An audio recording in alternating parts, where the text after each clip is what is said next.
Hello friends, good morning. Myself Yashwant Singh, lecturer, Government Polytechnic College, Neemrana. तो एक बार फिर हम जो हमारे पास जो परिस्थितियां हो चुकी हैं पेंडेमिक के कारण, उसके कारण जो हमारे बचे हुए कुछ टॉपिक हैं उनको हम ऑनलाइन मोड में यानी ई मोड में पढ़ेंगे।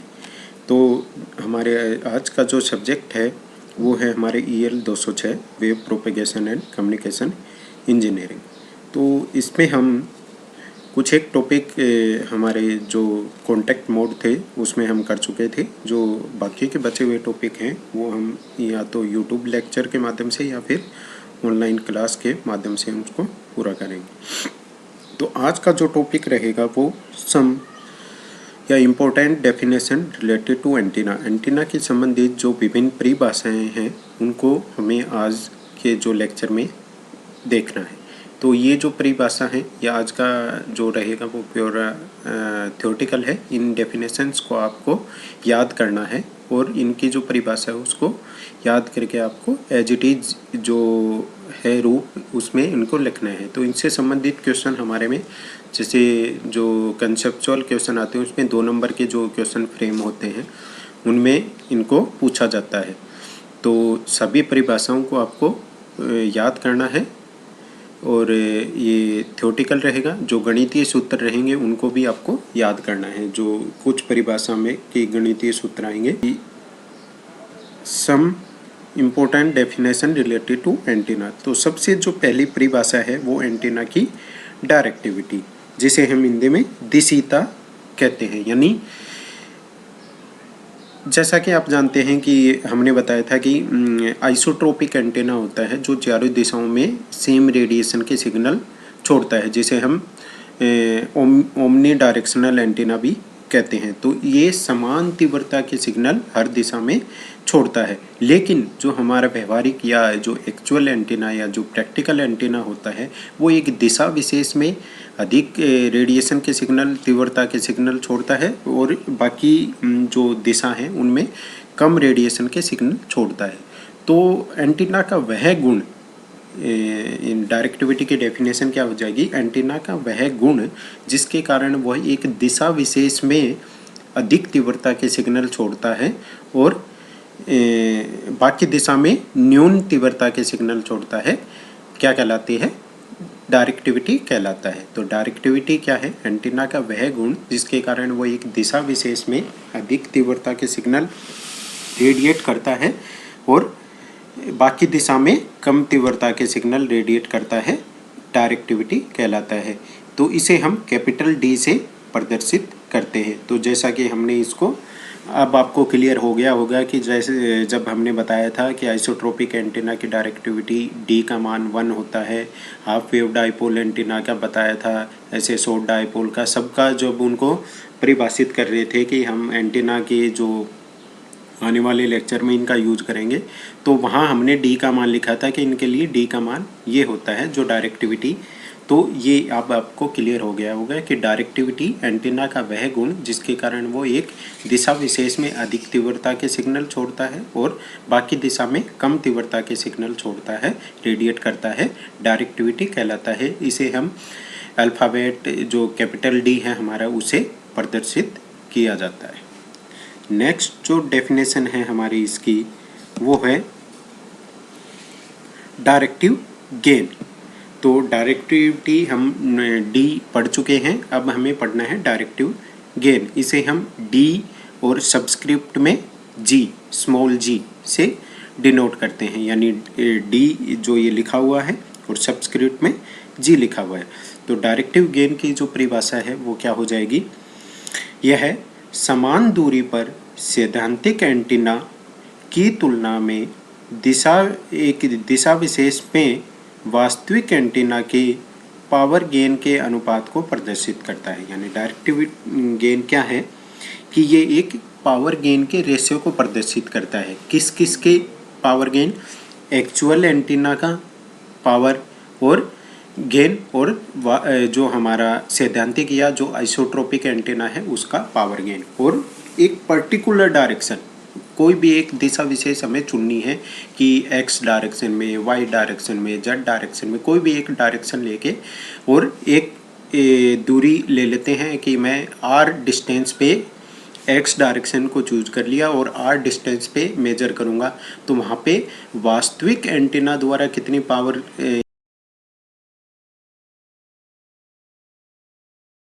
पावर होती, तो दोनों के यदि रेशियो ले लेता हूँ तो वो क्या आ जाता है, उसका डायरेक्टिव गेन निकल के आ जाता है।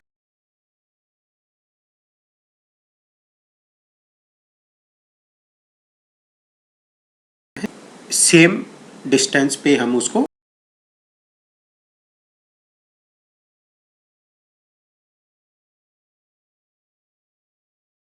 पावर डेंसिटी इन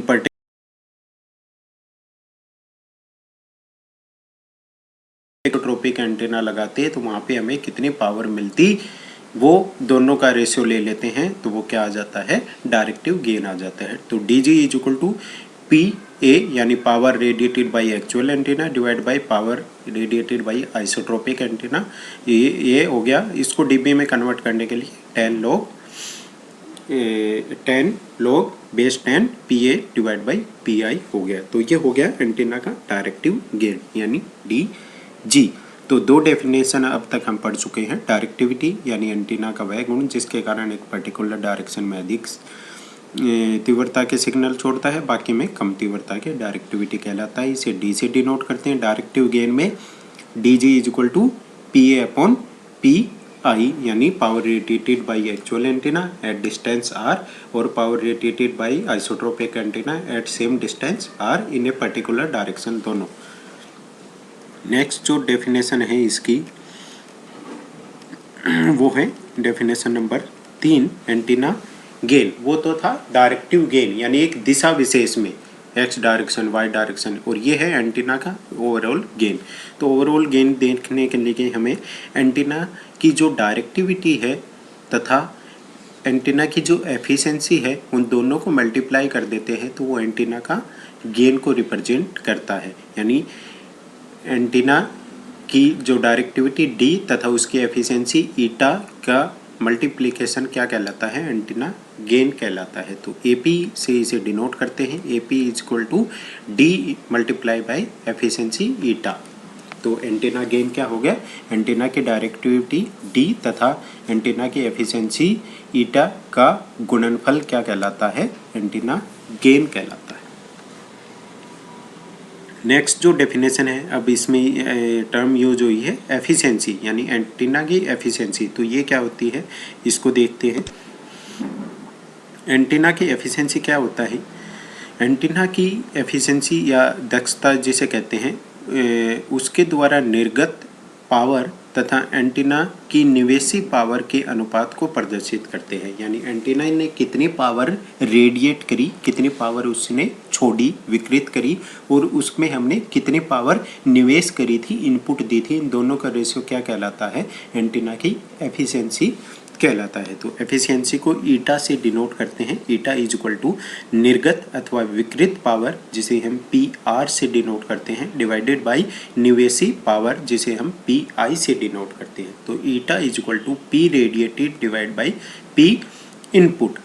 तो पी रेडिएटेड क्या होगी, P R divide by P input क्या हो जाएगी, पी रेडिएटेड प्लस में पी एल। पी एल क्या है, लॉस पावर, यानी कुछ पावर तो इनपुट पावर का कुछ हिस्सा तो लॉस के रूप में यानी चला जाएगा और कुछ बाकी बचा रेडिएट होगा। तो radiated divide by radiated plus loss power क्या हो जाती है, हमारी एफिशिएंसी हो जाती है।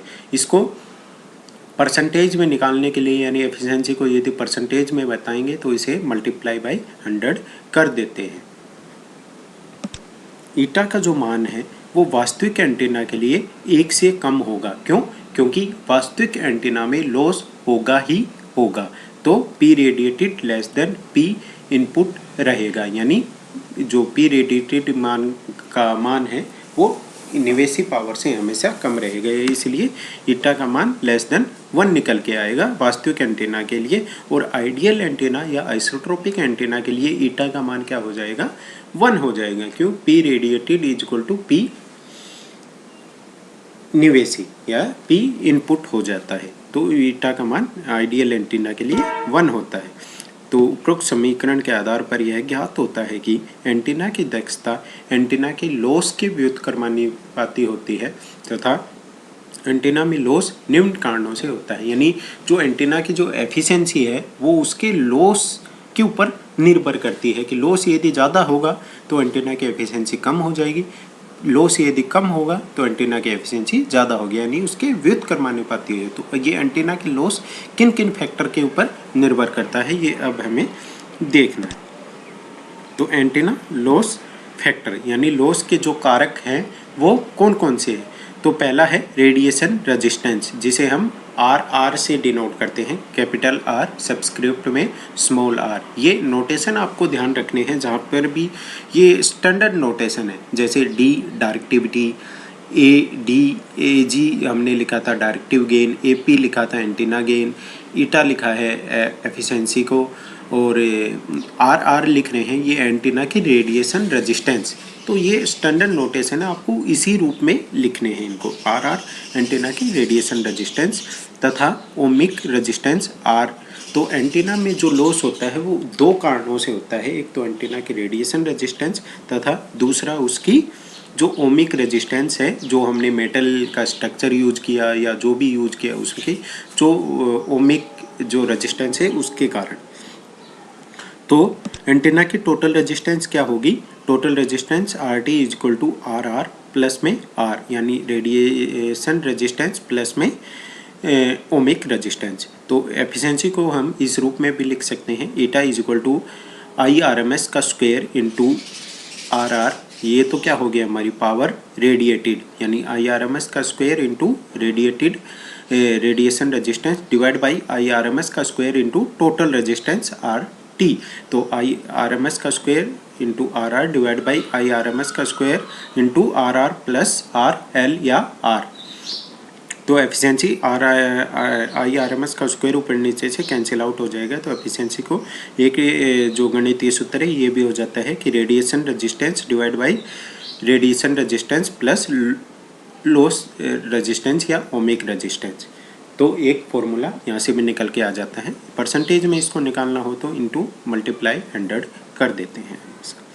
तो अब इसके जो डेफिनेशन में एक टर्म यूज हुई RR, तो ये रेडिएशन रेजिस्टेंस क्या होती है, नेक्स्ट डेफिनेशन हमारी यही होती है।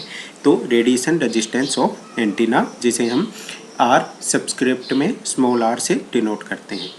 तो एंटीना की रेडिएशन रेजिस्टेंस द्वारा रेडिएटेड पावर तथा उसके फीडर बिंदु पर निवेशी पावर RF धारा के वर्ग के अनुपात को प्रदर्शित करती है। यानी RR क्या प्रदर्शित करती है, RR यदि हमें निकालनी हो तो उसके फीडर पॉइंट पर जो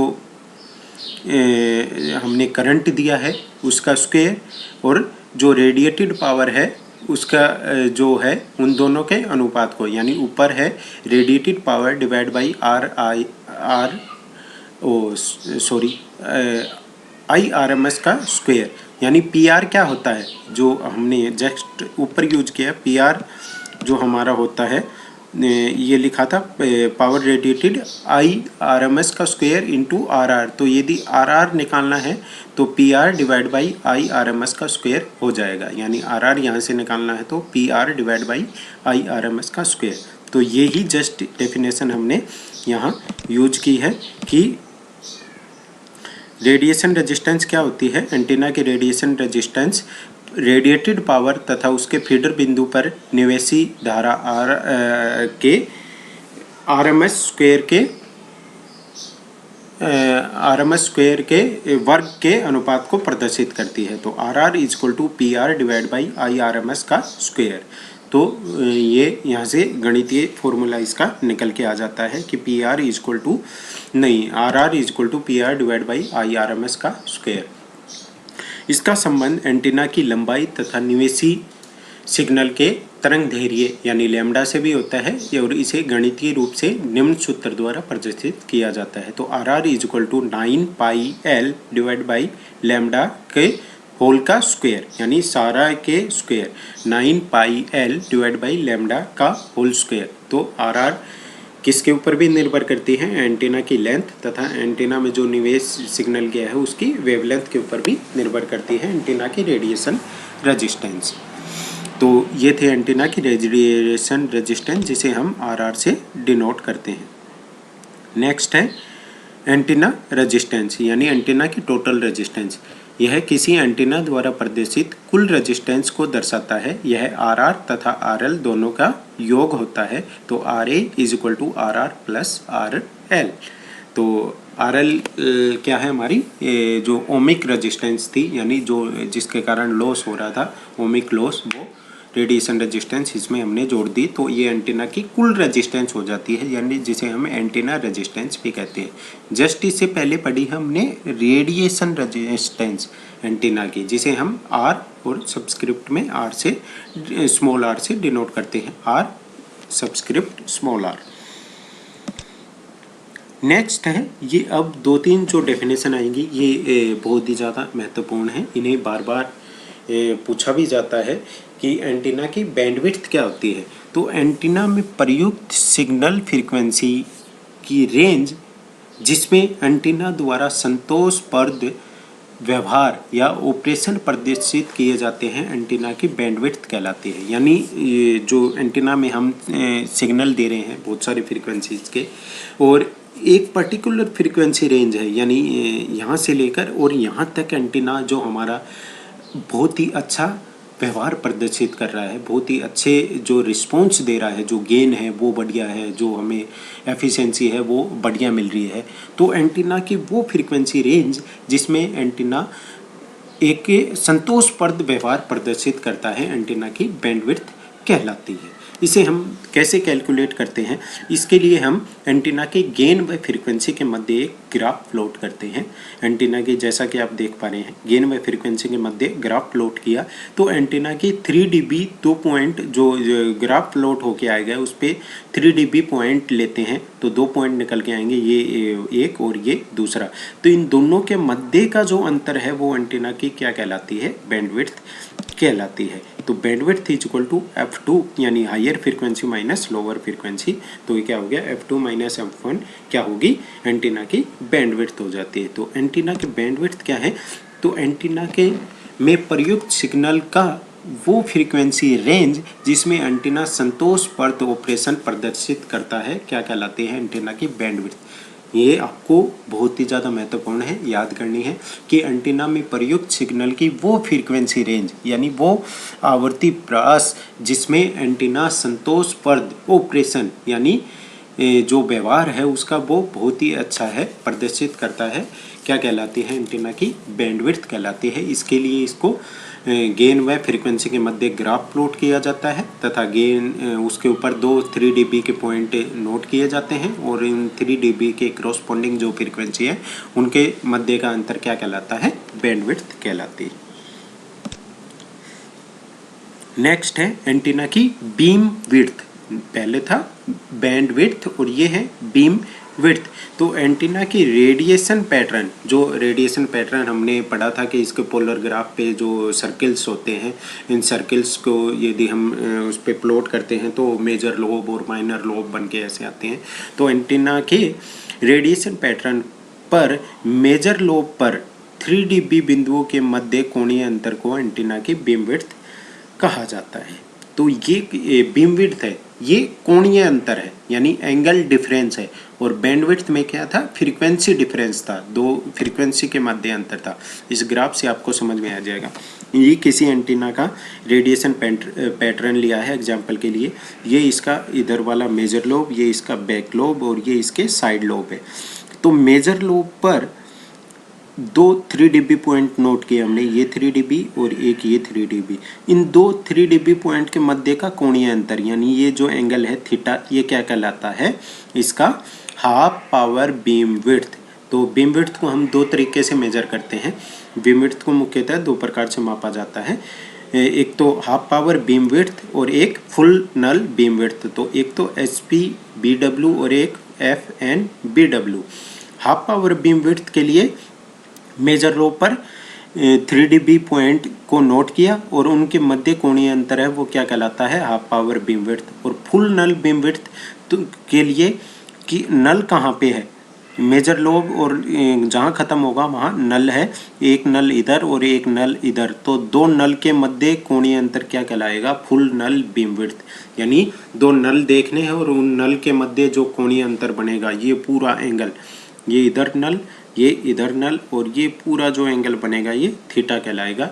तो ये फुल नल बीम विड्थ, और ये यदि हाफ पावर बीम विड्थ देखनी है तो ये क्या हो जाएगी, 3 dB पॉइंट नोट करके, तो ये क्या हो जाते हैं, half power beam width. 3 dB को यदि वैसे पावर में कैलकुलेट करते हैं तो पावर का जस्ट हाफ जहाँ पे हो जाता है वो पॉइंट कहलाता है 3 dB। तो dB में 3 dB हो जाता है, और वैसी बात की जाए तो हाफ पावर जहाँ पे हो जाती है वो कहलाता है 3 dB पॉइंट। तो इसलिए इसका हाफ पावर बीम विड्थ नाम कहलाता है।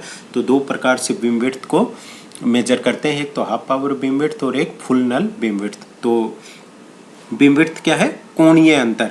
तो दो 3 dB पॉइंट के मध्य के अंतर क्या कहलाता है, हाफ पावर बीम विड्थ, और दो नल के मध्य का कोणीय अंतर क्या कहलाता है, फुल नल बीम विड्थ। इस प्रकार से एंटीना के बीम विड्थ को मेजर किया जाता है।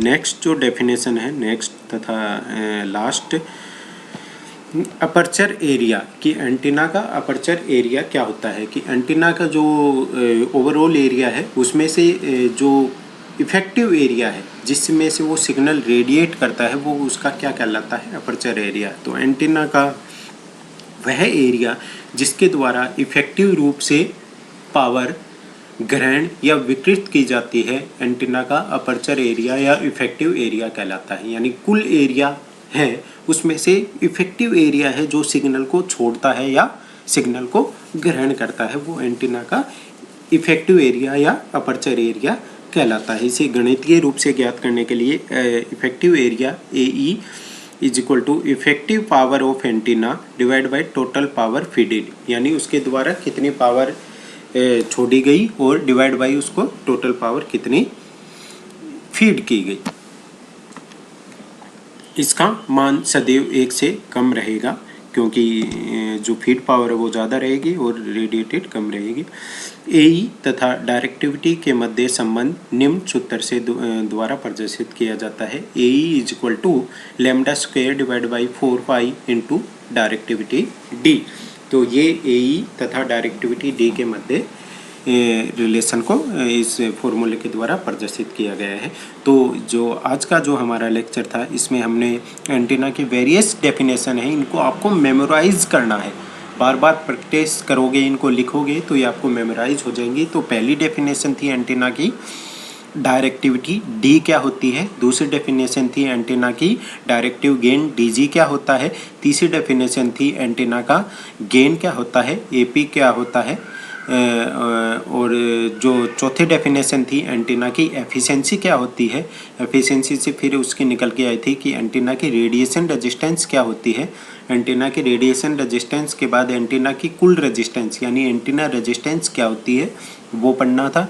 फिर उसके बाद हमने एंटीना की जो बैंडविड्थ होती है वो डेफिनेशन देखी, फिर एंटीना की बीम विड्थ की डेफिनेशन देखी, फिर एंटीना की हमने इफेक्टिव एरिया या अपर्चर एरिया की डेफिनेशन देखी। तो ये डेफिनेशन आपको याद करनी है सारी की सारी, और जो इनका मैथमेटिकल फॉर्मूला गणितीय सूत्र है उसको भी आपको याद करना है। तो आज के लेक्चर में इतना ही। आने वाले लेक्चर में जो हमारे स्पेशल एंटीना हैं उनको हम जैसे यागी-उडी एंटीना और ये जो लूप एंटीना और ये हॉर्न एंटीना जो हैं उनको हम आने वाले लेक्चर में 1-2 लेक्चर में उनको पढ़ेंगे। तो कोई समस्या हो या कोई क्वेरी हो तो आप जो हमारा व्हाट्सएप ग्रुप है उस पर क्वेरी रेज करके पूछ सकते हैं। आप इन डेफिनेशन को याद कीजिए, मेमोराइज कीजिए और इनके जो गणितीय सूत्र हैं इनको मेमोराइज करना है आपको। थैंक्स ए लॉट, धन्यवाद।